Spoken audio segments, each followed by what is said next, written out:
Hello, today we are going to talk about how to configure a NAS on a Dalo Radius and what are all the possible tweaks that is required to have the NAS working fine. So when I refer to a NAS in terms of a broadband BNG router, it is the BNG box that is communicating with the free radius and Dalo as shown in the diagram to authenticate a subscriber who is trying to get an IP address to establish communication. So in this topology, I am using RT bricks to simulate an IPOE version 4 subscriber. So naturally the subscriber's request will come in through a DHCP discover packet. The BNG router, the broadband router, first will have to authenticate this subscriber before giving IP address allocation and then terminating or establishing the communication from this particular client. So when those DHCP discover packets arrive on the BNG router, the first thing it does is to authenticate the subscriber through a username password that is configured on the Dalo and as well as on the BNG, which carries the information. Now when that information is sent to the Dalo radius, free radius here, it will check on the database, and if the user details are available, it will authenticate or provide an access accept message, and then the BNG will start allocating IP and resources. Now for this to work on the Dalo radius, we have to configure the NAS device IP address from which the request or radius request are going to come in. So I am going to first demonstrate the situation where this particular NAS, this particular device has an IP address of, I'll just make a note of the IP here just to demonstrate, 192.168.0.119. So this is the NAS IP address that I have on this particular BNG router. I'll just make it here. And the request, the radius request will go from this IP address to the free radius Dalo. And if the free radius does not have the NAS configured, it is going to straight away reject those requests for radius access request and radius access accept. So let's demonstrate that. So here on the screen, I have an RT brick server that is going to emulate IPv4 IPOE subscribers. So the configs are here. So it is having an access interface emulation, which is emulating IPOE, not PPPoE. IPv4 is true. I want only IPv4 simulation. I have explicitly turned off IPv6.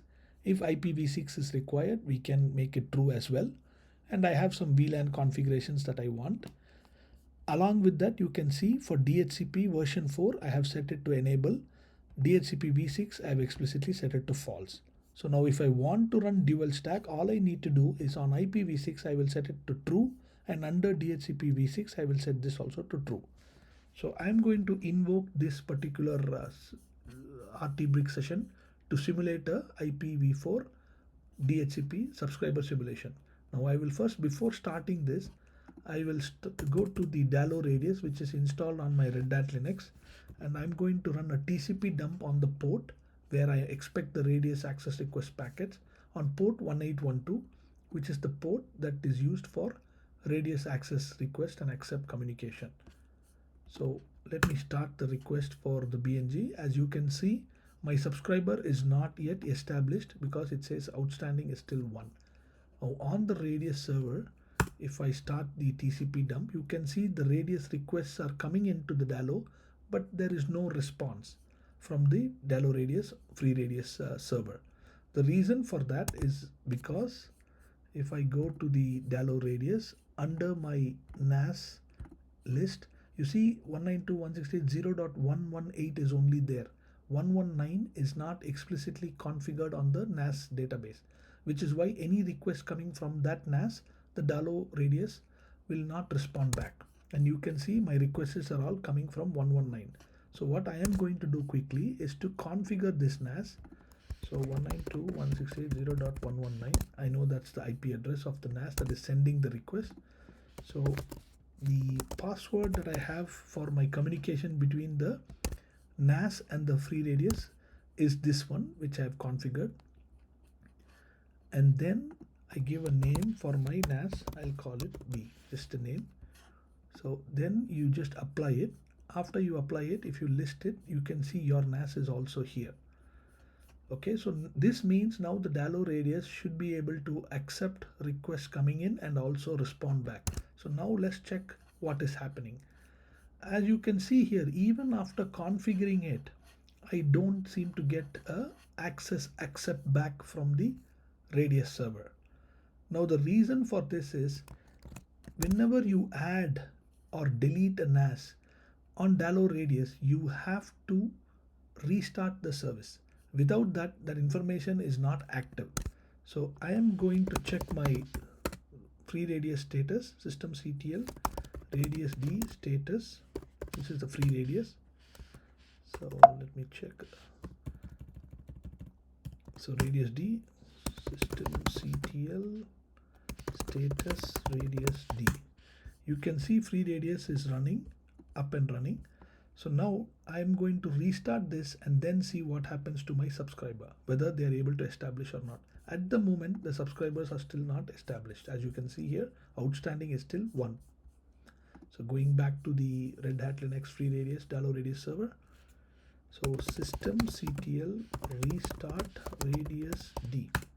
So after I have restarted, let me check if my subscriber has established. So far the subscriber is still not established. So let me check if my status is up. Status is up. And I'm going to check my TCP dump.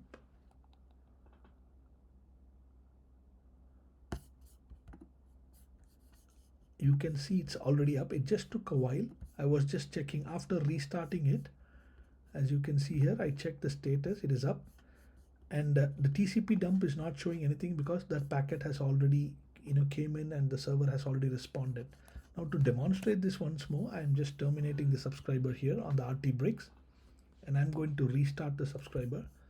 So now we will see I've started a TCP dump on the Dalo Radius server. So if I start the subscriber, I expect a radius access request and access accept. Now the subscriber is already established. On the Dalo Radius, you can see a radius access request and an access accept. So this is pretty much what is required. So every time a NAS is added or deleted, you have to restart the free radius service. Without that, that particular NAS request will not be accepted by Dalo Radius. So this is the case even if you delete it. So let's say you delete this NAS, the authentication request from that particular NAS will still continue to be processed unless and until we restart the Radius D service. Hope you like this video. Bye for now.